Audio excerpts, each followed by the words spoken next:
Lord forgive me for this trap shit. Sergeant Smack make it backflip. Telly Hank did with the action. With the vital speaking Spanish. Frank Matthews how I vanish. Poof. Came back like I'm King Tut. Gold BBS is on a beamer. When Fat Cat was 10 queens up. Ball off the profit, not the re-up. Fly like Puerto Rican Jesus. Uptown like I'm Baby May. Just caught a touchdown from the bay.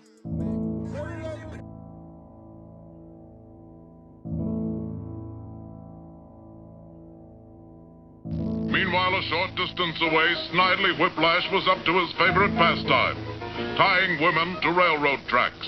He soon had unexpected company. Parsons, captured by the Violent Fugitive Task Force 2 weeks ago for crimes that also included carjacking a 59-year-old double amputee in February and leaving him for dead on railroad tracks, throwing his wheelchair down a ravine and burning the car with the man's prosthetic legs in it.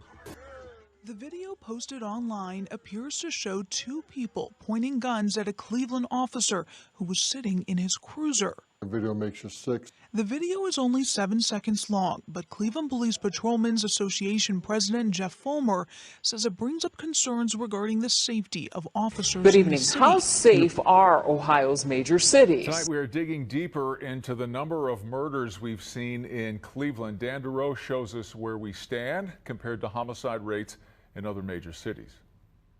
This is a survey that was collected by the Major Cities Chiefs Association, and they looked at the numbers through the end of June. So we're talking about the first half, and unfortunately, Cleveland comes in at number 5 on the homicide list for having 14.5 murders per every 100,000 people. They do this per capita, so that's unfortunately where Cleveland comes up pretty high on the list, because they're not counting our suburbs. They're just looking at Cleveland proper and the high number of murders that happen.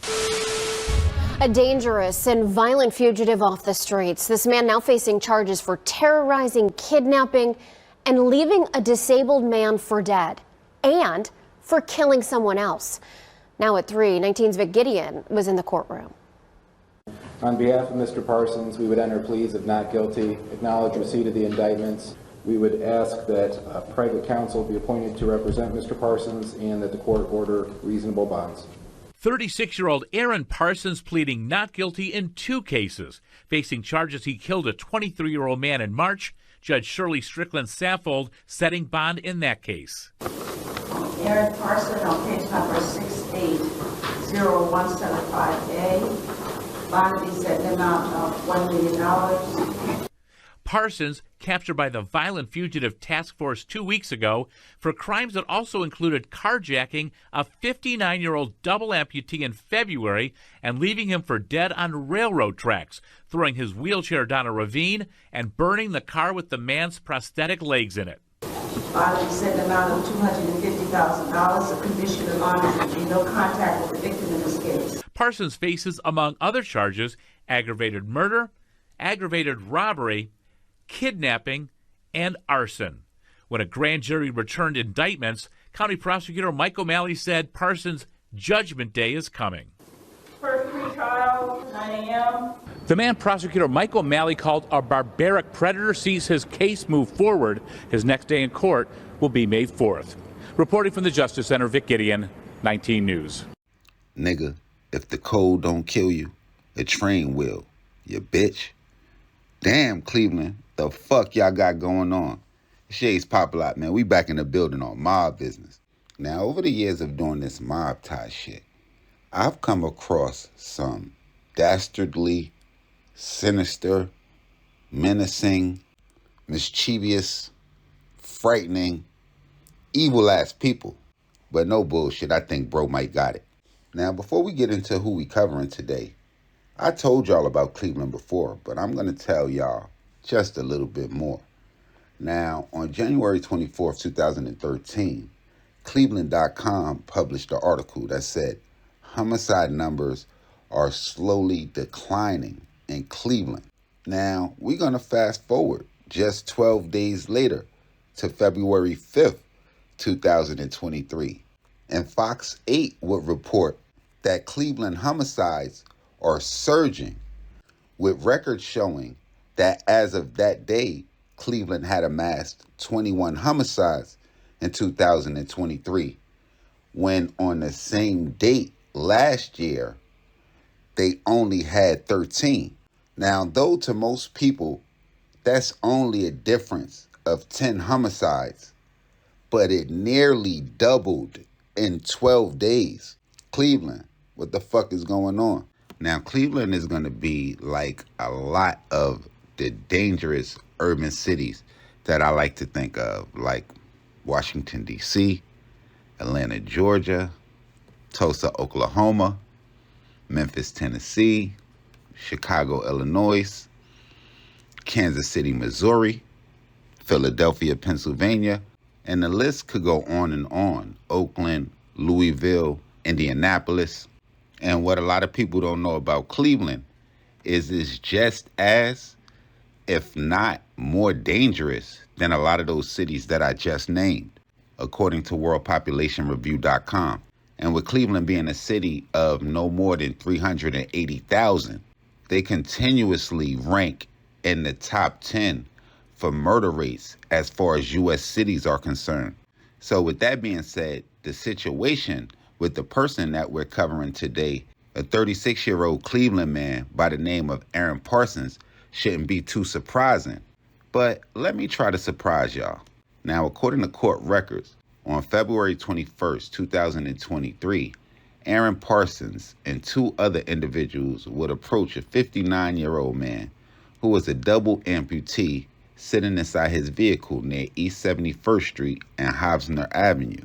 Now, that there is everyday business, but what happened after that is some shit out the cartoons, because according to court documents, it's going to be then when Aaron Parsons would enter said vehicle of the W amputee, proceeding to pull a gun out on the individual, pointing it to his head while directing him to drive to a set of railroad tracks that will be located on Pearl Road and West 25th Street. Now, upon arriving at that location, Aaron Parsons would proceed to pistol whip the 59-year-old man. Now, if you're not surprised yet, you're going to really like the part of the movie where he would throw the double amputee out of the vehicle onto the railroad tracks, where he would quote the most sinister shit I heard yet during mob ties. If the cold don't kill you, a train will. Now, if that wasn't dastardly enough, Aaron Parsons would continue to take the man's wheelchair and throw it into a ravine while burning his vehicle with his prosthetic legs in it. Now, you still not surprised? Let me give y'all the details of the charges that he would be charged with for that offense. 1 count of attempted murder, 1 count of aggravated robbery, 2 counts of robbery, 1 count of kidnapping, 1 count of tampering with evidence, 1 count of arson, 1 count of grand theft, and 1 count of having weapons under disability. Now, that for sure sounds like a life sentence. But Aaron Parsons was just getting started, my nigga. Because a month later, well, not even a month later, because February only got 28 days. But on March 24th of 2003, it was said that Parsons, along with an unknown woman, would approach a 23-year-old man under a bridge near the same railroad tracks, where he would proceed to beat the individual before shooting him in the head multiple times, killing him. Still waiting for the surprise? On top of the charges that I spoke on earlier that he was indicted on, you can go on and add 4 counts of murder as well as 3 counts of aggravated murder. Now, for those of you wondering, the 59-year-old double amputee was able to crawl to safety, but I'm thinking that's only because Aaron Parsons didn't have any rope or chain with him that day. Now, y'all make sure y'all hit the red subscribe and the bell right under this video so y'all know when this real trill spill shit is dropping. Y'all get in the comment box and definitely let me know what y'all thinking. In Cleveland, we definitely need y'all down there. Y'all get down there, run it up. And if you're from the east side, we heard about y'all niggas.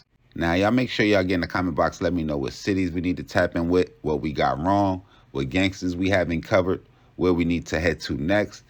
All of that. Y'all know if y'all need to tap in with me directly, Y'all get at me on Instagram, Twitter, POP_A_LOT.